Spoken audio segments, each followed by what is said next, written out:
plan meeting for transit. Couple of things that we're going to be going over in this meeting. We're going to be discussing transit funding programs, our area providers, and then after those two segments, it's going to be kind of a three-stage group discussion about gaps and needs, strategies to address those needs, and priorities for implementation. I'm going to get my PowerPoint going on here.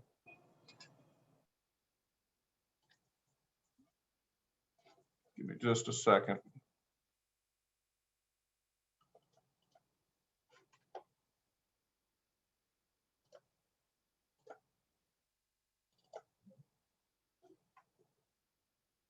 Can everybody see that okay? All right. So to kind of start us off here, the counties that Barlow serves and all of its transit providers, we serve the 10-county area, Allen County, Barron County, Butler County, Edmonson County, Hart County, Logan County, Metcalfe County, Monroe County, Simpson County, and Warren County. Off to the right-hand side are our existing agencies, and I'm going to go over those in a little more detail later on in the PowerPoint.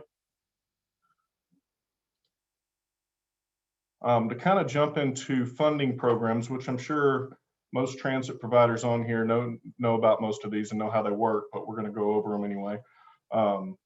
First, to kind of start us off is Section 5304.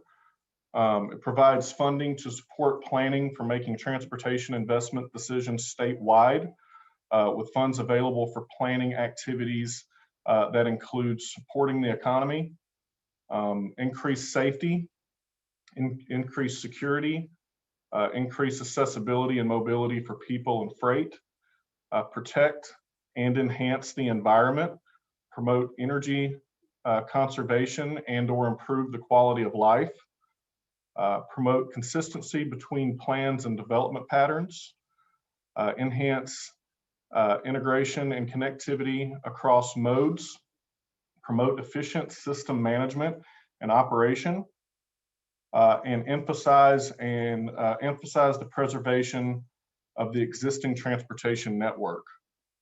That's what 5304 funds cover. To jump to 5310, 5310 provides funds to nonprofit entities and eligible public bodies for transportation of older adults and those with disability. Funding limited to capital equipment, the cost for purchase and transportation service contracts, mobility and management, and state level admin cost. It also, for private and public nonprofit agencies, encouraged to coordinate transportation services with other agencies. KYTC OTD is the designated recipient for urban and rural areas of the Commonwealth, and local transit providers must participate in the development of the coordinated plan, which we are doing today.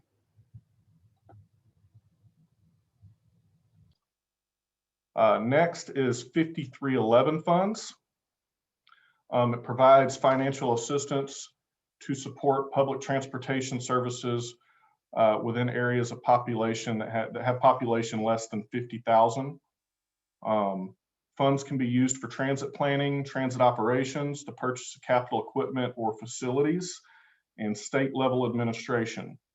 15% of state level funds must be reserved to support an intercity bus program. It also assists in the meeting of the transportation needs of transit dependent people and to enhance access to healthcare, shopping, education, employment, public service, and recreation.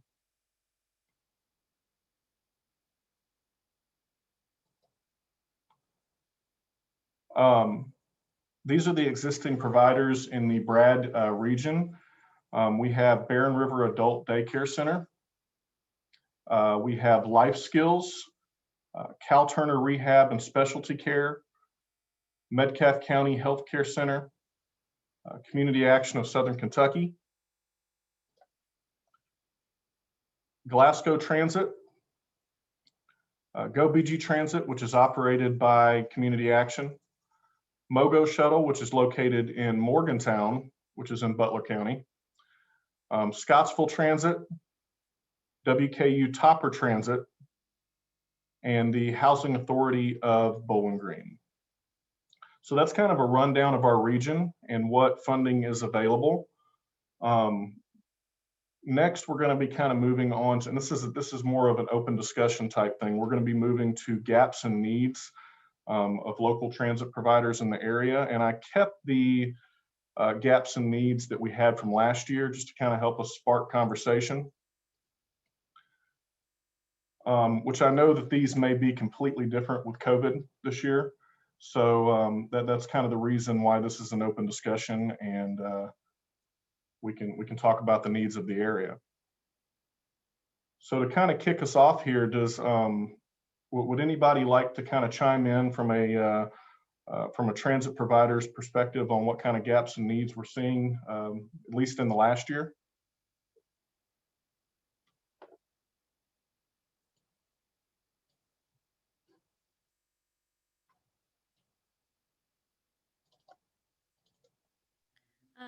I can start. I noticed, obviously with the COVID pandemic, we've seen major changes in how the transit services for our seniors and disabled individuals has been conducted. So for instance, we can't do the buses with the senior centers where you have several seniors on one bus together being transported at a time. So that's, we've seen a major change in that.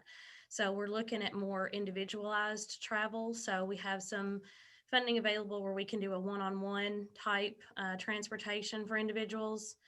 But that group transportation, I have seen take a major hit with the pandemic.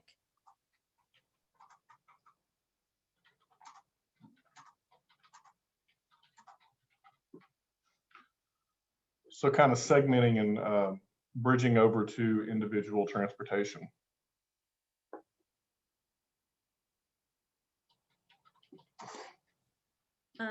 Our main source of transportation need is to do doctor visits or medical appointments. And with, once again, due to COVID, there's been a lot of telehealth visits. So that's cut down. I'm not going to say there's not still a need, but that's replaced a lot of the transportation we were doing before. Is the clients able to just conduct a visit virtually with their doctor?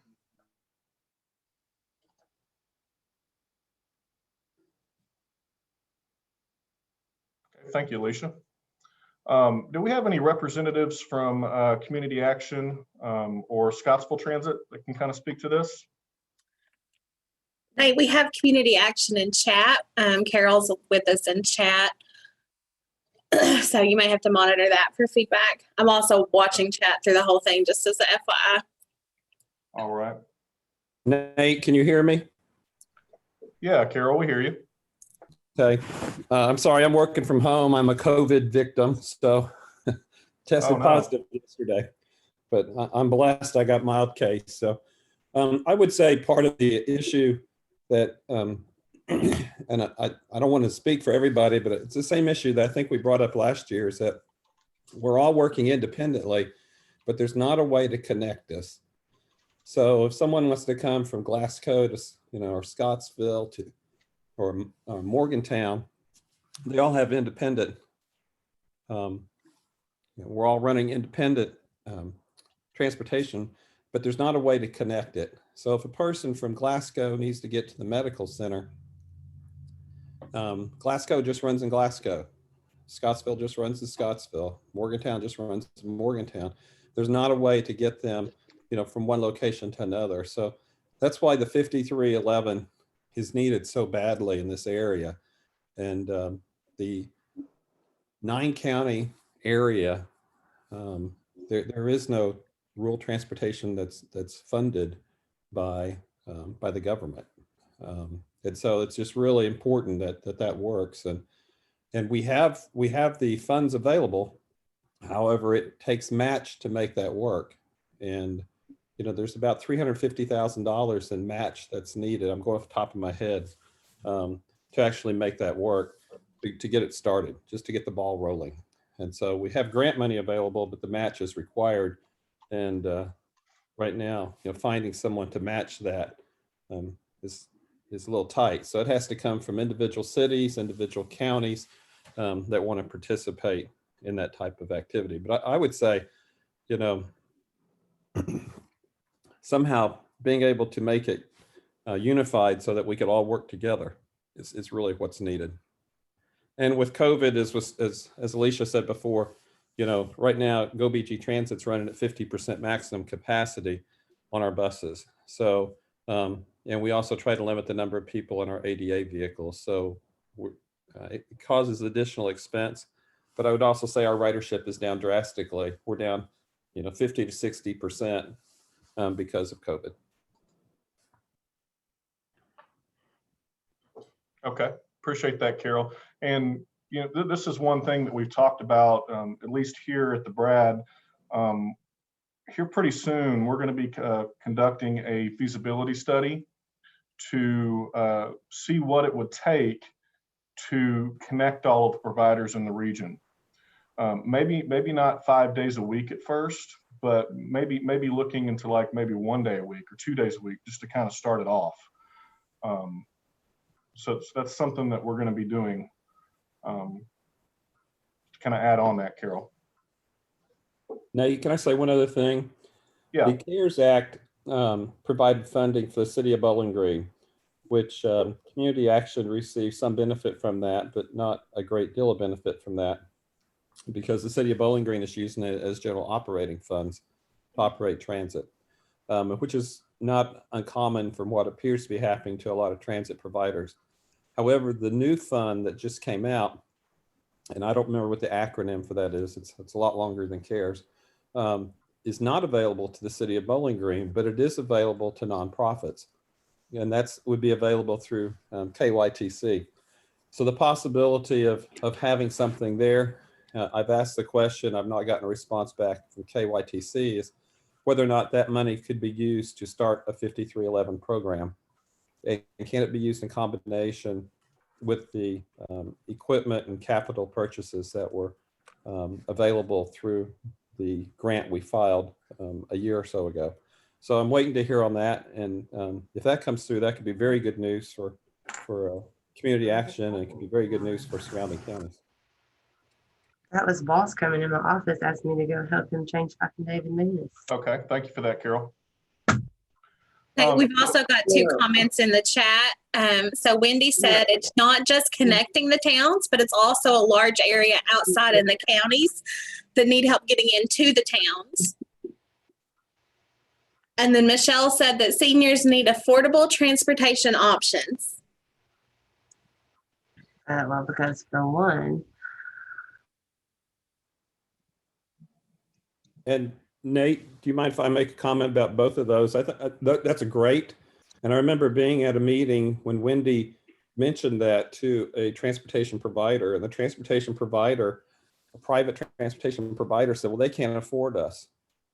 And that's part of the issue that we have as well with GoBG Transit, is that we service the city of Bowling Green, but we don't have provisions in Warren County rule.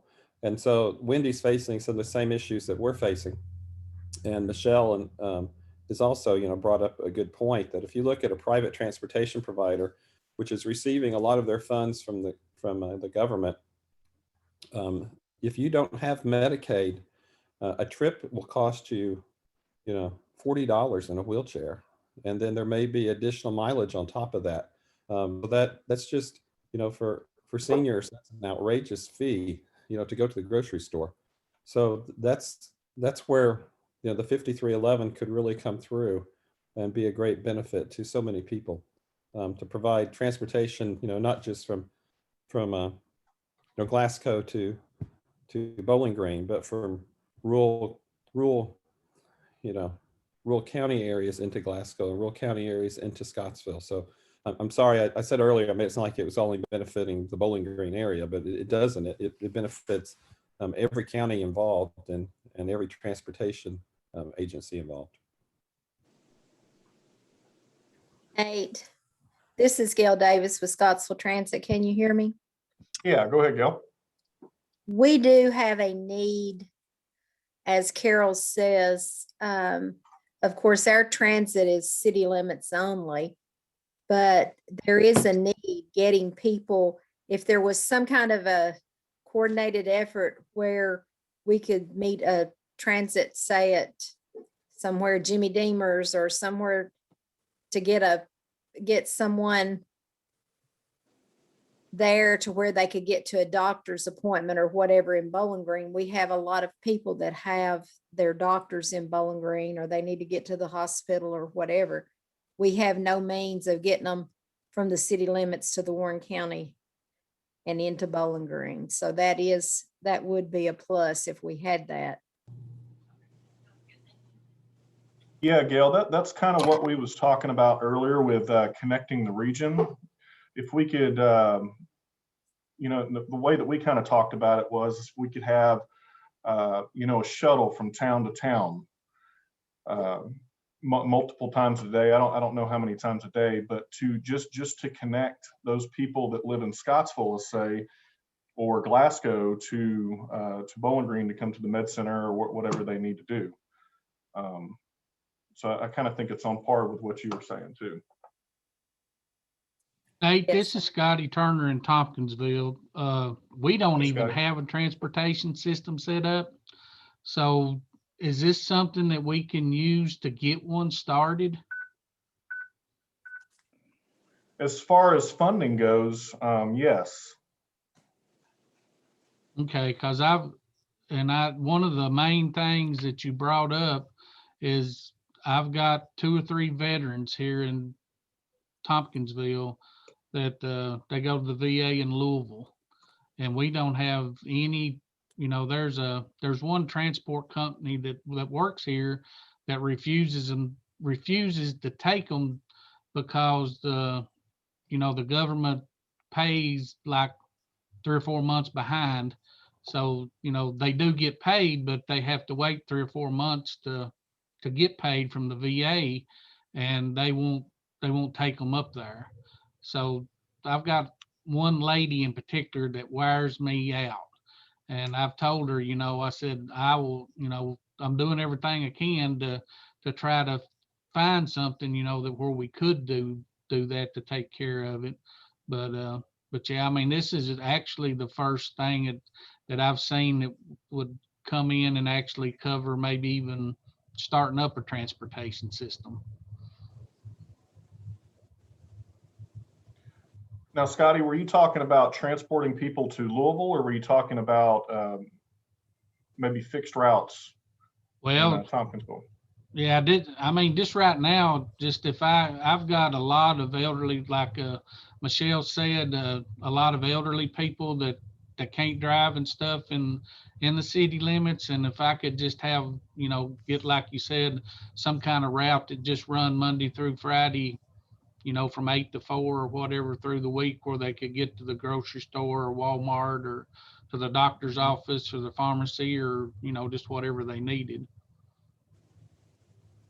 Yeah, that's what this the funding that I was talking about earlier, that would provide for what you're looking for. And you know, it could almost be similar to you know, what Glasgow or Scottsville does. They have one fixed route, one circular fixed route that operates Monday through Friday.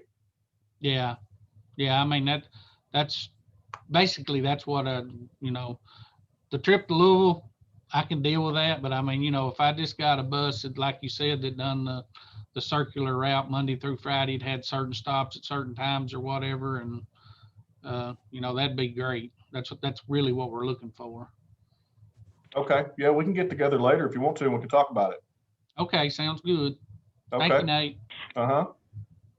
Hi there, it's Ann and Ann Weber, and I'm with RTAC. And one of the service areas, or one of the counties within our 12 county service area, is actually Monroe County. And in other counties, we have done fixed route or fixed route deviated routes to meet the needs of those communities. Like the client will board the bus for $1, each time they board, it's $1. So it's very low cost, good for senior citizens and low income. We also have it's not running at the current time now because of COVID, but like a Pineville to Middlesboro connector that seemed to meet a great need. So those are things that we could certainly look at for Monroe County. And Scotty, we can connect up or hook up later and discuss that. I'd like to discuss that with you and see how our tech can help you meet those needs. Okay, yeah, that'd be fine. Nate, it looks like Carol has his hands raised for comment as well. Okay, go ahead, Carol. Yeah, the 5311 funds, I mean, there are different funds. There's the 5311, which tends to provide transportation in a rural setting.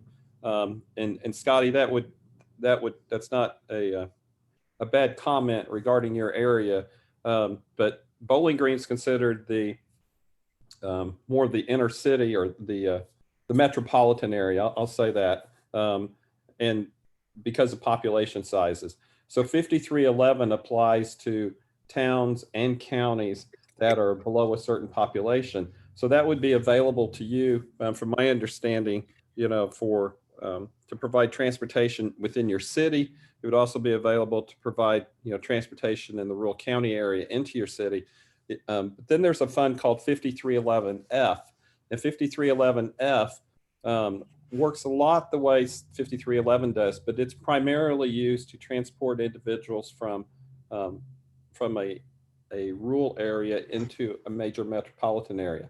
So that could be used, such as transporting people from your area to Louisville, to Bowling Green, and so those funds are available. And lots of times that may work with other transportation providers, and one of those would be Greyhound. So a person may be able to get from your location, your town or your county, wherever it may be, to the local Greyhound station. And from the Greyhound station, they can make a connection to get to their final destination. So 5311F works a little bit different. 5311F is also the one that would be used for shuttles that run between regular shuttles that run between like Scottsville to Bowling Green or to Morgantown. So from a rural, what would be considered a rural setting, even though I'm not trying to insult anybody in the outlying towns, into Bowling Green, because Bowling Green is considered to be the larger population, and therefore it's considered to be the small urban area as classified by FTA. So it just provides, there's a couple different funds there that work both ways, which would really benefit all of us. Thank you, Carol. So as of right now, to kind of give us a rundown on our gaps and needs in the region, we have grouping people on buses like we used to. In COVID times, we're not able to do that, so we're having to rely on individual transportation. Second one would be connecting the region. What we've been talking about, connecting all of the towns to Bowling Green and kind of having a regional transit system, which also includes, and kind of follow up on that, which also includes reaching seniors that also live outside of the towns. Is there anything else that anybody would like to add to our gaps and needs? Nate, I do think it's important we go ahead and note that we do have a gap for veteran travel services. Yes. Transportation services, rather.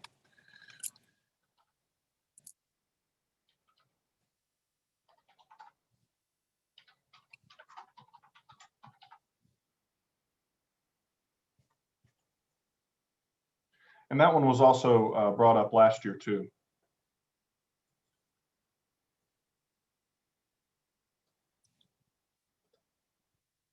So would we like to add anything?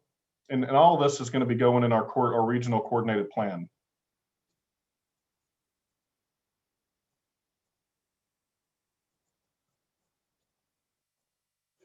Okay. So to kind of build up on that, we'll move to strategies that we can use to address these needs.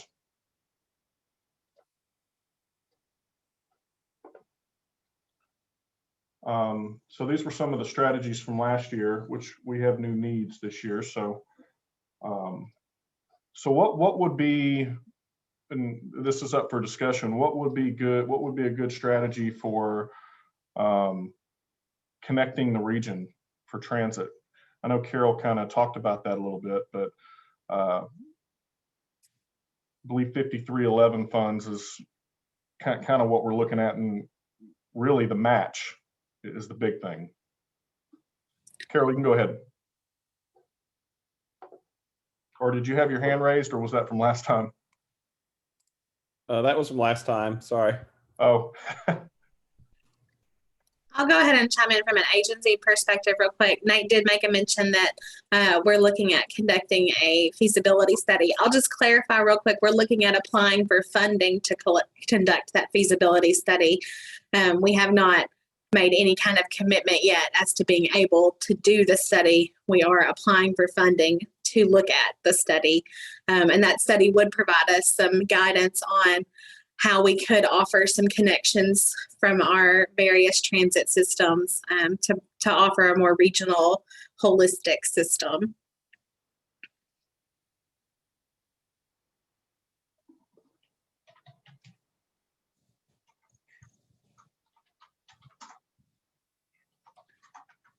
And then looking at the strategies from last year as well, do all of these still look okay for you guys? Providing additional education on the services that are currently offered, encouraging friends and family to travel with disabled patients on their first ride to kind of ease them into using the system, promoting the area's current providers and a resource listing maintained by Brad of area transportation providers, and then how does that potential feasibility study sound as well?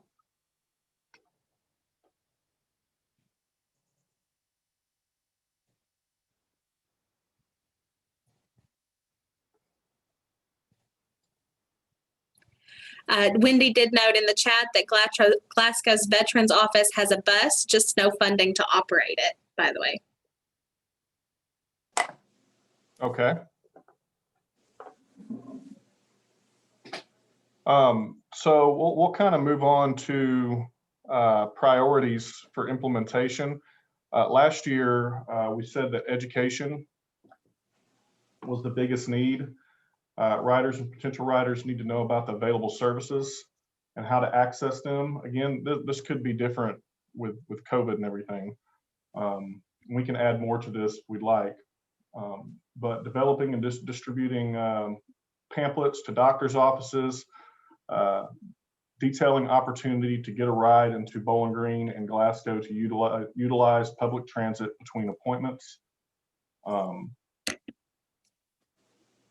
So we can build up on that with the gaps that we identified before.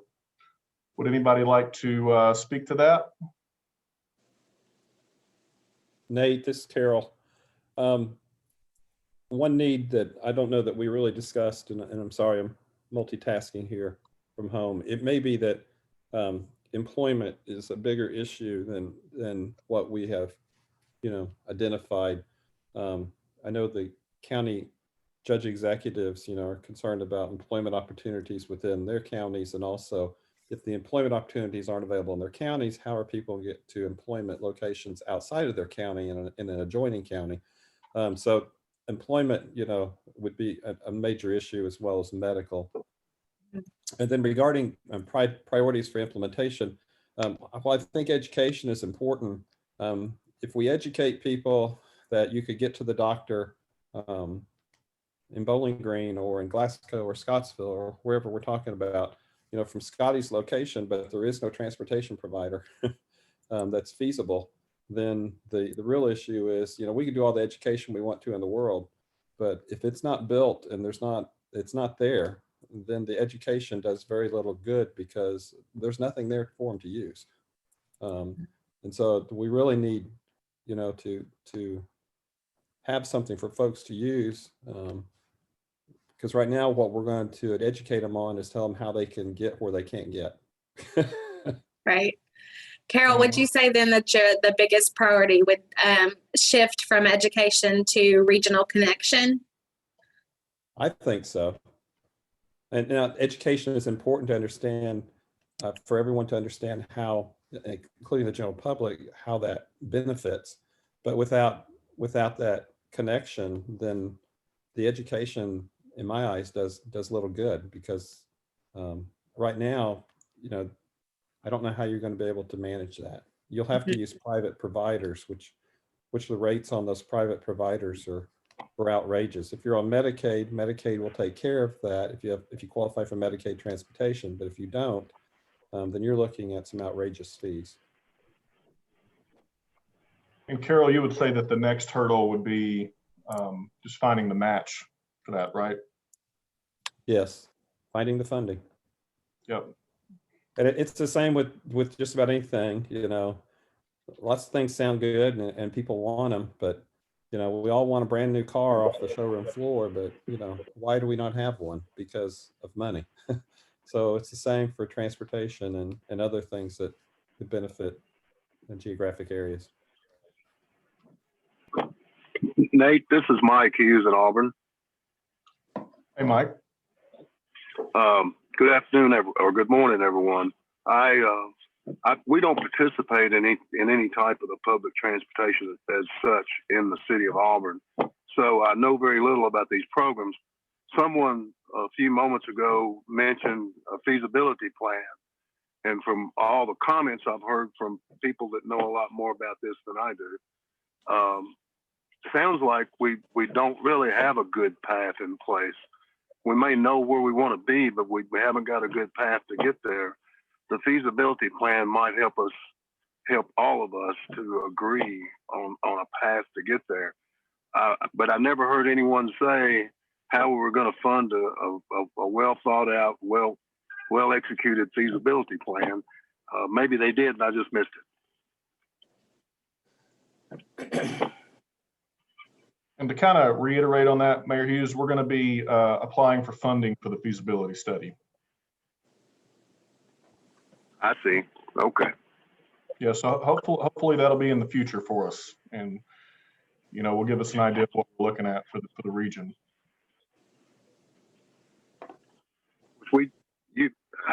I haven't discussed it specifically with you, but for a couple of years I've discussed it with your predecessors that we would like to have a senior transportation program in and around Auburn. It would be for a few miles out, maybe, you know what I'm saying, for the community as a whole.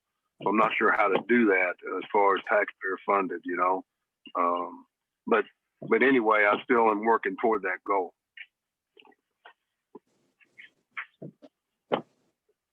Okay. Maybe we can get together a little later and we can talk about it. We can talk about options for Auburn. That sounds great. Thank you so much. Okay. Thank you, Mayor Hughes.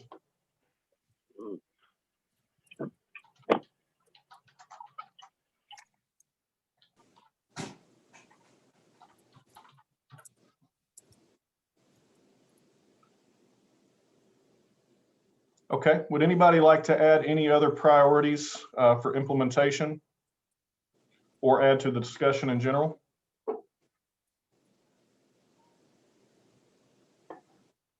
Look at my chat here.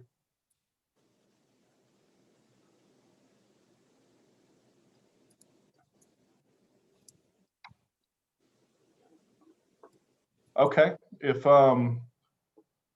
nobody has anything to add, I'll be compiling our coordination plan together, and I'll be getting back with each of you once it's done.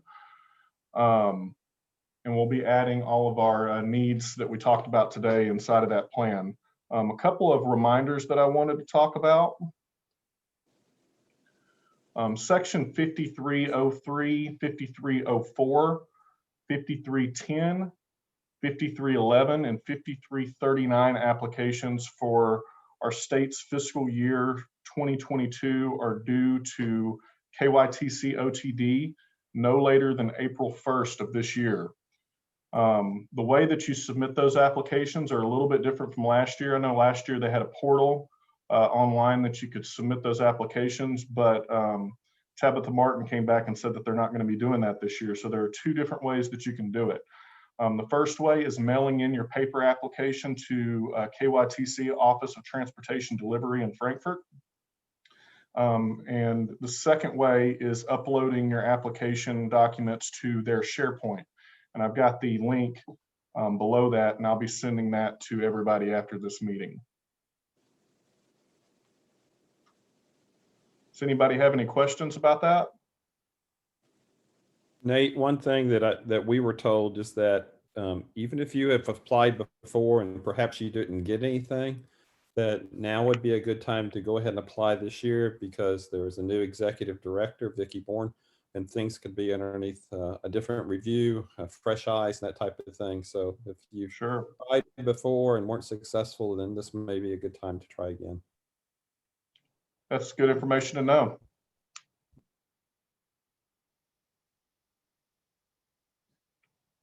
Does anybody Well, have any questions?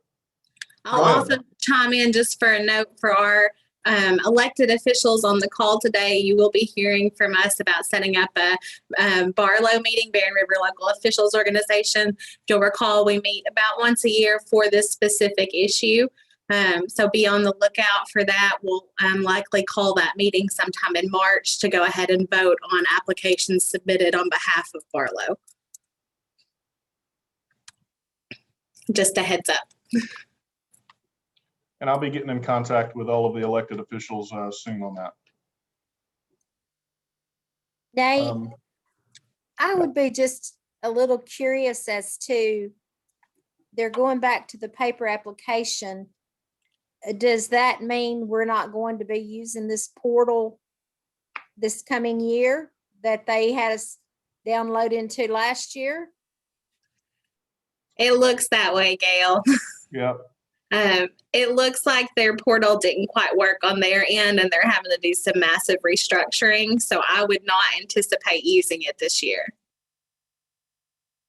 I think they had as much or more problem than we did. I think so.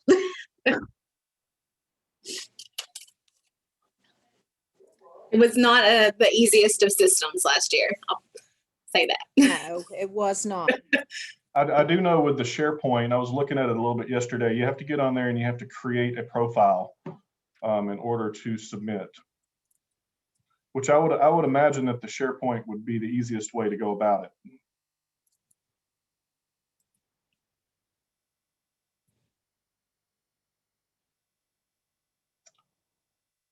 Does anybody have any other questions?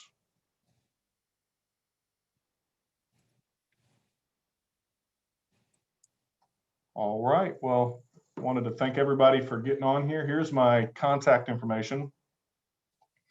If you have any questions whatsoever later on, feel free to contact me and I'll do my best to help you out. Thanks everybody for joining. Thank you all. Thank you. Thank you.